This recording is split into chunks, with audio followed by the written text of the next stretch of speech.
adalah jargon yang dipakai untuk gerakan emansipasi di kalangan non-heteroseksual. Istilah itu berasal dari singkatan bagi lesbian, gay, biseksual, dan transgender atau transseksual untuk menunjukkan gabungan dari kalangan minoritas dalam hal seksualitas.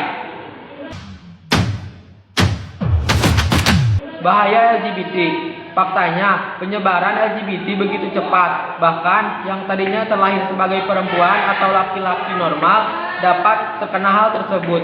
Hal tersebut tidak boleh dibiarkan begitu saja, karena dampaknya sangat besar. LGBT bisa membahayakan kesehatan, pendidikan, dan moral seseorang. Berikut adalah penyakit yang disebabkan oleh LGBT.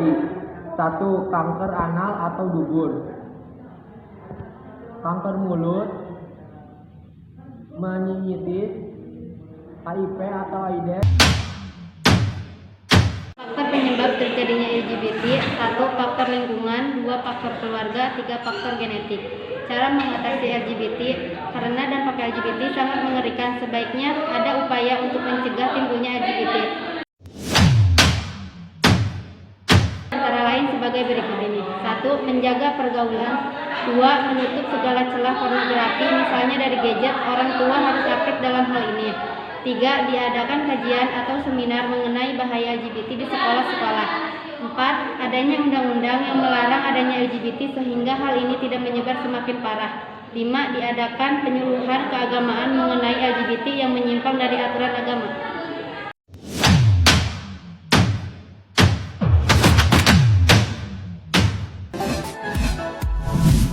Belanda. Amerika bisa saja melegalkan pernikahan sesama jenis, namun tetap saja pemerintah Belanda sudah melakukannya jauh-jauh hari. Ya, tepatnya setelah 15 tahun aktivis gay menyuarakan misi di awal tahun 1980-an, akhirnya di tahun 96 permintaan itu dikabulkan. Meski dikabulkan melalui bentukan satu komisi khusus, undang-undang akhirnya disahkan 4 tahun berselang, tepatnya pada tahun 2000. Saat itu, Parlemen Belanda membentuk satu komisi khusus untuk melihat efek hukum dari legalitas pernikahan sejenis, dan barulah pada 1 April 2001, pernikahan sesama jenis resmi diakui pemerintah. Di parlemen itu sendiri, sebanyak 109 suara menyetujui keputusan tersebut, dan 33 lainnya menentang. Meski begitu, tidak lantas membuat kaum penyuara pernikahan sesama jenis bernapas lega. Pasalnya, berdasarkan sebuah studi yang dilakukan para ilmuwan Amerika dan Belanda, bahwa anak muda homoseksual masih mendapatkan perlakuan tidak menyenangkan dari masyarakat, lingkungan sekolah, dan keluarga. Menghadapi persekusi seperti ini, 2,2% homoseksual pernah mencoba melakukan bunuh diri, dan 10,3% pernah berniat bunuh diri.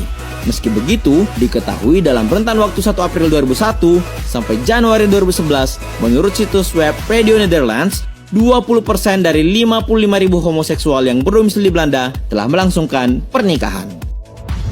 Belgia. Sepertinya langkah yang dilakukan oleh Belanda cukup menginspirasi beberapa negara lain. Tidak lama setelah itu, hanya berselang 1 tahun setelah legalitas yang diberlakukan Belanda, tepat pada 1 Juni 2003, undang-undang serupa juga diajukan ke Parlemen Belgia. Dan pasangan Alain de Jones dan Olivier Pierret menjadi pasangan pertama yang tercatat melaksanakan kebijakan baru tersebut. Dan yang tidak kalah menghebohkan, Elio de Rupo diketahui sebagai Perdana Menteri Belgia pertama yang mengakui dirinya sebagai penyuka sesama jenis di tahun 2011.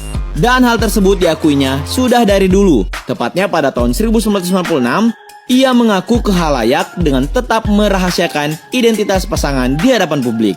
Dan pada akhirnya, Elio di Rupo menikah dengan pasangan gaynya ketika telah lengser dari jabatannya sebagai Perdana Menteri Belgia di tahun 2014. Luxembourg. Meski terhitung baru, Luxembourg cukup menghebohkan dunia pasca melegalkan pernikahan sesama jenis pada tanggal 1 Juni 2015. Menurut survei pada tahun 2013, pembentukan aturan tersebut didukung oleh 83% rakyat Luxembourg. Bagaimana tidak, pernikahan sesama jenis oleh Perdana Menteri Luxembourg, Xavier Bettel, secara tidak langsung telah menyuarakan persetujuan secara luas. Bettel pun juga merupakan pemimpin Partai Demokrat. Partai Tengah Kanan Luxembourg secara terbuka mengakui gay kepada publik tahun 2008. Ia pun mengakui bahwa ia menjalin hubungan dengan arsitek asal Belgia, Wouter Destiny, sejak tahun 2010. Nah, pernikahan sesama jenis ini juga menjadi janji kunci partai pimpinan Vettel. Bahkan dalam sebuah wawancara televisi di tahun 2013, Vettel berkata, "Saya tidak bangun di satu pagi kemudian mengatakan, 'Hey, saya gay.' Ketika saya mendengar orang-orang berkata bahwa kami sakit, itu bukan pilihan." Portugal. Dikisahkannya pernikahan sesama jenis di Portugal menandakan terlaksananya konsep persamaan dan keadilan yang diusung oleh Perdana Menteri saat itu, José Sócrates. Tepat pada 5 Juni 2010, Portugal jadi negara ke-8 yang melegalkan pernikahan sesama jenis. Islandia. Di Islandia sendiri, pernikahan sesama jenis seolah memperoleh dukungan penuh dari parlemen. Pasalnya, pada bulan Juni 2010, melalui sebuah jejak pendapat publik sebelum pemungutan suara, diketahui tidak ada anggota legislatif pun yang bersikap kontra. Bahkan Islandia telah mengizinkan pasangan sesama jenis untuk mendaftar sebagai mitra dalam negeri sejak tahun 1996. 10 tahun kemudian, pasangan gay diperbolehkan mengadopsi anak. Setelah undang-undang baru diberlakukan tepat pada tanggal 27 Juni 2010, Johanna Sigurdardóttir yang tidak lain merupakan Perdana Menteri Islandia dengan masa jabatan 2009 sampai 2013 telah menorehkan sejarah besar di negerinya. Ya, di tahun yang sama, Johanna dan pasangannya Jónína Lausódóttir langsung menggelar pernikahan. Bahkan mereka tercatat sebagai pasangan sesama jenis pertama di Islandia. Argentina.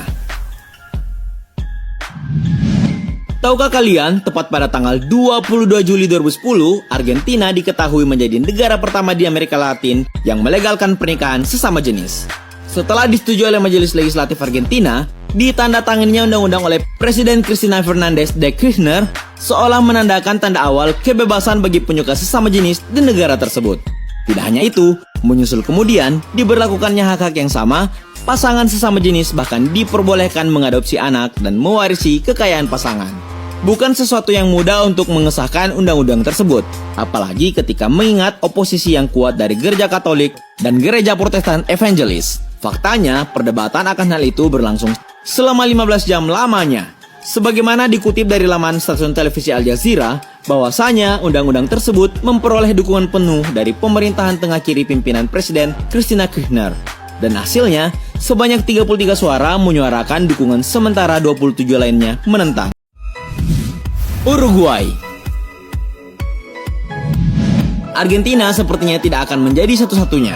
Faktanya, Uruguay sebagai negara Amerika Latin turut melegalkan pernikahan sesama jenis tepatnya pada April 2013 lalu.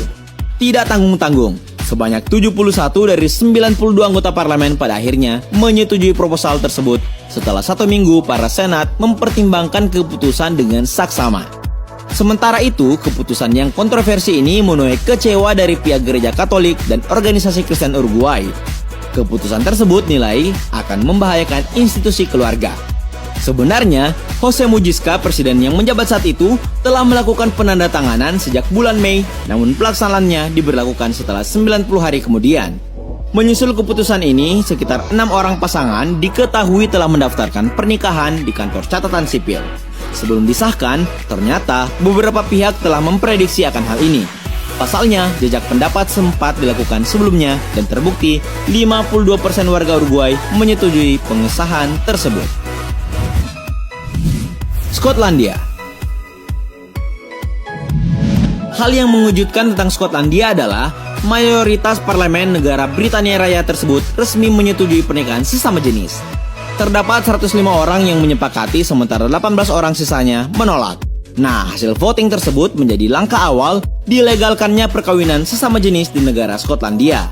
Meski langkah Skotlandia mendapat penolakan dari sejumlah organisasi gereja, faktanya implementasi hukum ini terus berlanjut. Sebab, Sekretaris Kabinet untuk Kesehatan dan Kesejahteraan Skotlandia Alex Neil mengatakan bahwa legalisasi ini adalah bentuk dari implementasi cinta yang berwujud pada komitmen pernikahan.